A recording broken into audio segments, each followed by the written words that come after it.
첫 시간 주님께 안녕하세요. 대강교회 오은 목사입니다. 12월 19일 월요일입니다. 하나님 우리에게 주신 말씀은 갈라디아서 3장 23절에서 4장 7절입니다. 믿음이 오기 전에 우리는 율법 아래에 매인 바 되고 계시될 믿음의 때까지 갇혔느니라. 이같이 율법이 우리를 그리스도께로 인도하는 초등교사가 되어 우리로 하여금 믿음으로 말미암아 의롭다 함을 얻게 하려 함이라. 믿음이 온 후로는 우리가 초등교사 아래에 있지 아니하도다. 너희가 다 믿음으로 말미암아 그리스도 예수 안에서 하나님의 아들이 되었으니 누구든지 그리스도와 합하기 위하여 세례를 받은 자는 그리스도로 옷 입었느니라. 너희는 유대인이나 헬라인이나 종이나 자유인이나 남자나 여자나 다 그리스도 예수 안에서 하나이니라.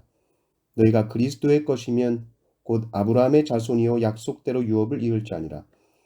내가 또 말하노니 유업을 이을 자가 모든 것의 주인이나 어렸을 동안에는 종과 다름이 없어서 그 아버지가 정한 때까지 후견인과 청지기 아래에 있나니 이와 같이 우리도 어렸을 때에 이 세상의 초등학문 아래에 있어서 종노릇하였더니 때가 참에 하나님이 그 아들을 보내사 여자에게서 나게 하시고 율법 아래에 나게 하신 것은 율법 아래에 있는 자들을 속량하시고 우리로 아들의 명분을 얻게 하려 하심이라.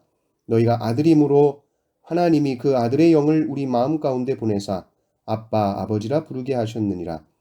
그러므로 내가 이후로는 종이 아니요 아들이니 아들이면 하나님으로 말미암아 유업을 받을 자니라. 아멘. 성탄주의를 앞두고 주님 오심에 대한 말씀을 우리가 묵상합니다. 오늘은 바울이 갈라디아 성도들에게 보낸 편지를 통해서 성탄을 묵상하기를 원합니다. 갈라디아 성도들은 예수 그리스도를 믿음으로 말미암아 의롭게 되는 것에 대해서 의심을 하기 시작했죠. 그것은 거짓 교사들의 영향이 컸습니다. 그들이 가지고 있었던 율법 아래로 자꾸 돌아가게 하려고 했죠. 믿음으로 구원받는 것을 인정하지만 여전히 율법을 쥐고 놓지 않았던 것입니다. 사도 바울은 율법은 나쁜 것이 아니다. 그런데 율법이라는 것은 구원의 조건이 아니라 율법은 바로 이런 것이다 라고 말씀을 해주고 있는데 율법은 초등 교사와 같은 것이죠. 우리가 복음을 들을 기초를 마련해 주는 것입니다. 율법으로 인하여서 우리는 죄를 깨닫는 것이고 나는 도무지 구원받을 방법이 내 안에 없음을 깨닫고 좌절하게 해줍니다.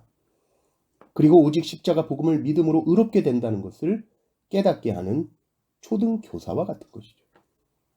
그래서 이제는 복음을 듣고 믿음으로 거듭나는 자에게 있어서 율법이라는 것은 더 이상 나를 정죄하는 것이 아니라 율법을 즐거워하는 자가 되는 것입니다. 그런데 거짓 교사들이 다시 이 성도들을 율법 아래로 끌고 가니까 바울은 분명히 말하죠. 25절을 보면 믿음이 온 후로는 우리가 초등교사 아래에 있지 아니하도다. 우리는 오직 믿음으로 하나님의 자녀가 되었고 우리는 다시 초등교사 아래에 있지 않다. 이건 누구도 흔들 수 없는 사실이다. 그리스도 안에서 우리는 하나님의 아들이 되었고 그리스도로 옷을 입었습니다. 나를 볼 때에 하나님은 죄 많은 나를 보시는 것이 아니라 예수 그리스도를 보십니다. 그런데 어떻게 그리스도인들이 다시 정죄하는 그 율법의 종이 될 수 있느냐는 것이죠. 이미 신분이 아들로 바뀌었는데 율법의 종이 되어서 율법의 말 한마디에 벌벌 떠는 존재가 될 수 있느냐? 그렇다면 예수님께서 이 땅에 오신 것을 헛되이 하는 것이다. 예수 그리스도께서 도대체 이 땅에 왜 오셨는가? 모든 인생들을 이 율법의 종으로부터 해방시키시고 참된 아들의 자유를 누리게 하시기 위해서 주님이 오셨는데 아들이 되어서 아빠라고 부르고 아빠 아버지 부를 수 있는 이 특권을 주시려고 예수님이 오셨다는 것이죠. 아빠라고 하나님을 부를 수 있다면 하나님의 자녀가 되었으면 이제 그 아빠 아버지의 모든 것을 다 물려받는 상속자가 된 것입니다.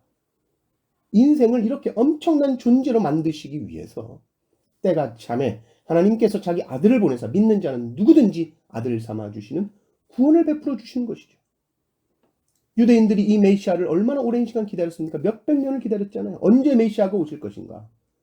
그러나 때가 참에 하나님의 정확한 때에 하나님께서 아들 예수님을 우리에게 보내주십니다. 그리고 우리를 당신의 자녀로 온전히 삼아 주시는 것이죠. 이 일에 대해서 우리가 할 수 있는 것은 오직 기뻐하는 것이요 감사하는 것이요 다시 율법의 멍에를 매지 않고 다시 율법의 종으로 돌아가지 않는 것입니다. 율법은 구원의 조건이 아니라 감사함으로 지키는 것이요 은혜로 감당하게 되는 것인 줄을 믿습니다. 율법에 매이지 마십시오. 율법이 여러분의 신앙생활에 무거운 짐이 되지 않기를 바랍니다. 또 율법을 지키는 것이 자신의 자랑이 결코 되지 않기를 바랍니다.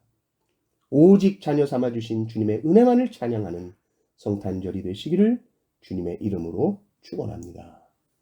아멘.